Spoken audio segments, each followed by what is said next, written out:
Hey guys, me Trixie and welcome back to Rachel Legends. Today we got a reveal on the new loyalty champion, which is Dorothy Gale.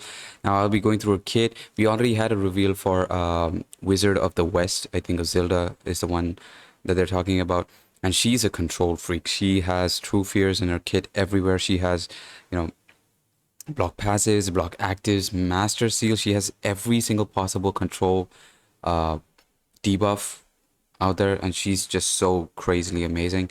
She's immune to all kind of crowd control.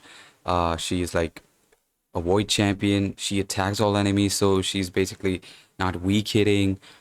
A lot of stuff with her. She's really good. I don't think a lot of people are gonna get her at all. I don't think anyone is gonna get her. Like maybe Krakens and stuff.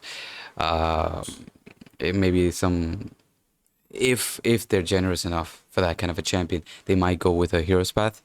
But that's I think that's the most generous that they will go for that kind of a champion. I'm not sure. Well, let's talk about Dorothy Gale today. She's a Bannerlord's champion.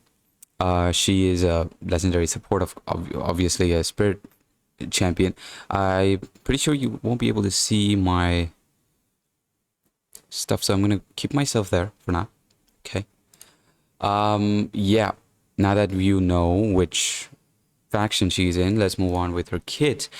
Her kit is okay. Emerald Blast, attack one enemies, 75% chance of removing one random buff, also placing 25% weaken for 2 turns, which is 100% land. So that's good. So buff strip. It's just one buff, but still, it's a buff strip. Hopefully, they have some sort of a synergy like the TMNT. I put out a video just before this one, beating Fire Knight Heart 10 with my TMNT. It's a 3-man TMNT. It doesn't have Raphael, but yeah, it seems like if you're seeing an ally, Oz ally, kind of a faction guardian kind of stuff here. So if the other champions or if the other cast characters that they're actually gonna put in the game have some sort of synergy with the other Echoes of Oz champions, well, it can get better. This is A1. A1, otherwise, it seems like a decent A1. It's not something crazy. It's a decent A1, buff strip and a weekend, so it's good enough. So Windstorm is having a 75% chance of placing a 60% decreased defense and a 50% decreased accuracy per default for 2 turns. It's a 3-turn cooldown, which is good enough. I think these three, it's like decreased defense, weaken, but weaken, it's like a one enemy, so single target. It's not gonna be that great. But AoE decreased defense, decreased accuracy is actually kind of good. Again, it's not something crazy, but it's good enough. And then we go into Furious Tornado, which is a 6-turn, booked down to 4. Attack all enemies, steals all buffs from all enemies. Then applies a buff spread effect. Taking all the buffs, okay. Has a 75% chance of placing a stun on all enemies for 1 turn.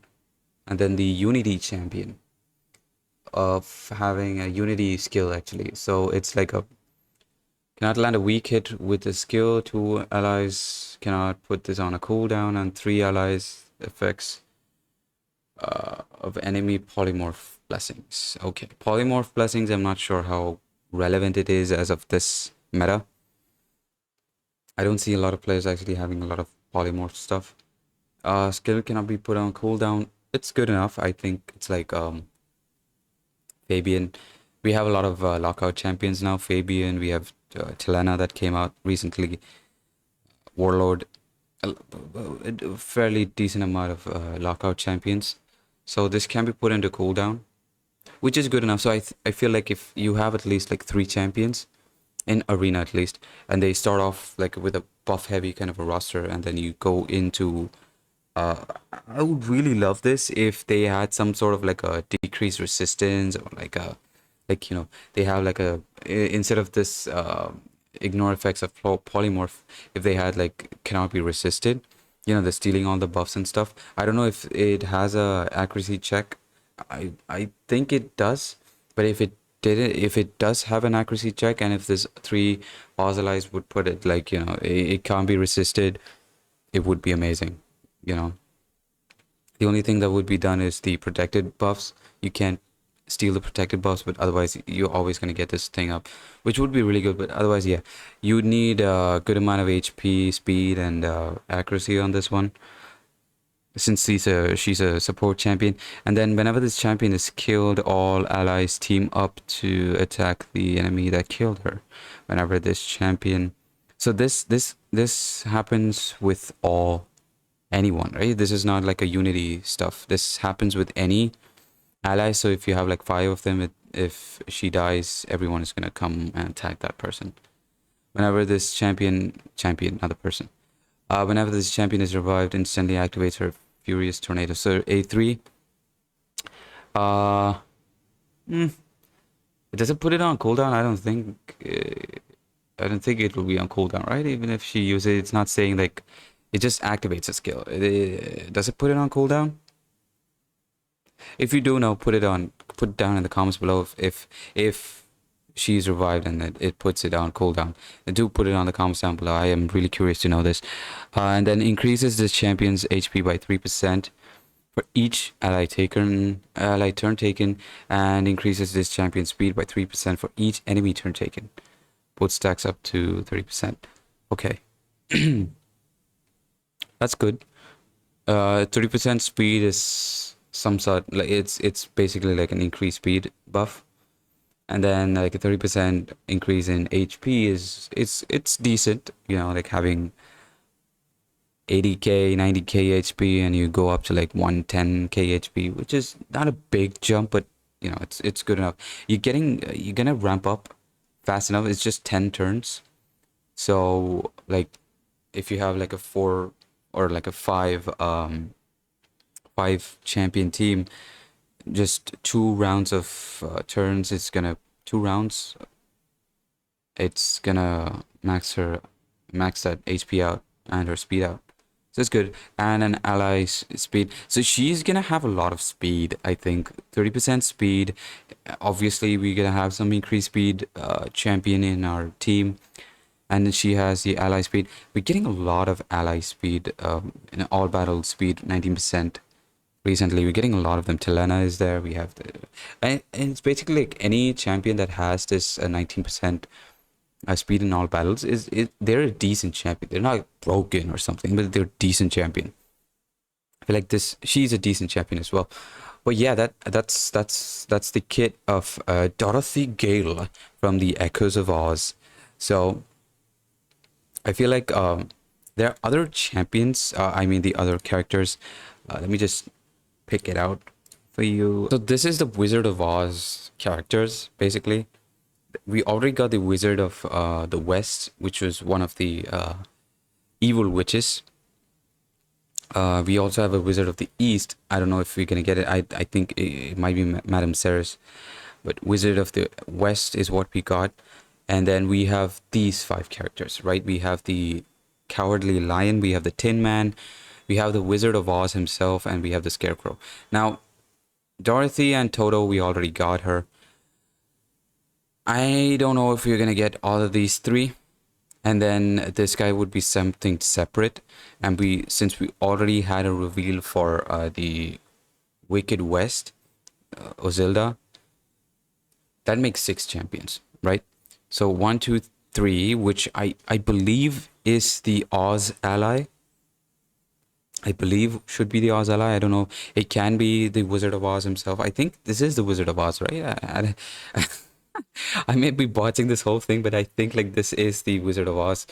But yeah, that's the Lion, the Tin Man, and the Scarecrow.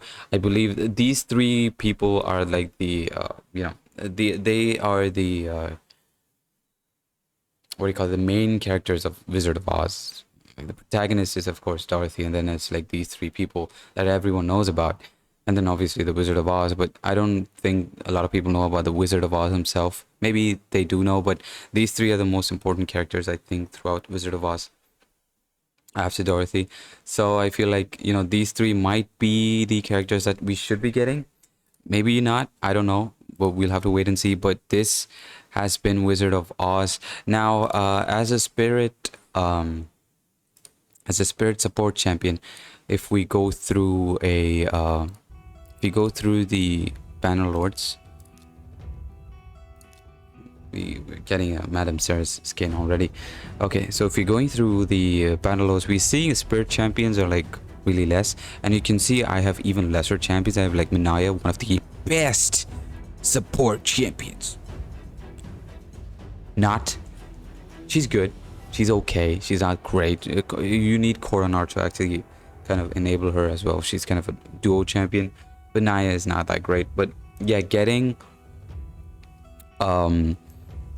Dorothy is actually going to help my account and my faction wars a lot, and any kind of restricted content, because as you can see, I have no champions. I have a lot of epic champions. I recently got Stag Knight.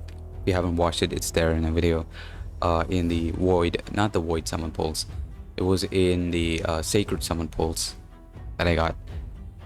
And I pulled an amazing legendary at the end of it, so go watch it. You don't want to miss it. You just go watch it. It's amazing. But yeah, as a support spirit champion, we have 1, 2, 3, 4, 5, 6 champions, and out of these, Lugan I think is the yeah, he's the counter attack guy. I think. Yeah, whenever counter attacks with default skill. So this guy hits like a truck in Brim Forest and in waves and stuff. I don't know how amazing he is actually when you get the champion. Let me check his base stats. He's a HP champion. Okay, 22k HP is actually really good. Really good actually. But Septimus is the max HP damage, which is, again, he's a damage dealer. Richthof is also a damage dealer. He has like a poison, and based off on that he does some crit damage stuff. Kaja is the only champion I think is actually a true support. She revives and stuff like that. And Dorothy, I don't think she's that much of a support champion. She's more of a debuffing champion. And then we have Aislinn, the faction guardian, who actually does, you know, shields and ally protection. He just keeps your banner loads alive. And then we have Mikey, again another debuffing champion, right? Decrease attack, decrease defense, and all that kind of stuff. And he has a buff spread. Now we got a debuff spread on Mikey, and we got a buff spread on Dorothy. So yeah, a spirit support champion, it seems like a good one. I think, at least for a free login champion, she's a decent champion. She's not that bad. Well, my final thoughts, it's going to be I would give her 4 out of 5. I'm not sure what Hell Hades would put them at, but I think that she's a 4 out of 5. She's not a 4.5. I feel like she could have been a 4.5 if that unity thing, if the 3 Oz unity would be like cannot resist this one, it would have been better. You know, not resisting, stealing all the buffs and then spreading them, it would have been amazing. But I'm not sure if the resist is there is a resist check or not. If there is no resist check, then this would go up to like a 4.5, I think. But it depends on her stats and everything, how much her speed is. You know, the norm right now is like 110 to 100 speed. You need at least 100 speed to be good enough, especially for a support champion. If you don't have a good speed, it's not going to be that great. I assume that she will be between 100 and 110. If she's 110, it would be really good. She's getting a 30% natural boost to her speed anyway, so yeah, it would be really good. But yeah, that's Dorothy Gale. Hopefully we get other champion revealed soon enough, since we got one yesterday and we got one today. We might get another one tomorrow, or we might get everything today itself. We don't know. But yeah, this is going to be the new loyalty champion. Do go for her. I think she's going to be a really good addition to your roster, especially if you're a mid-game player. If you don't have a roster as spread out as mine, as you already have seen, I have all the champions. I just have 2 of them, but yeah. So there we go. Hope you had a good one. I'll see you guys in the next one.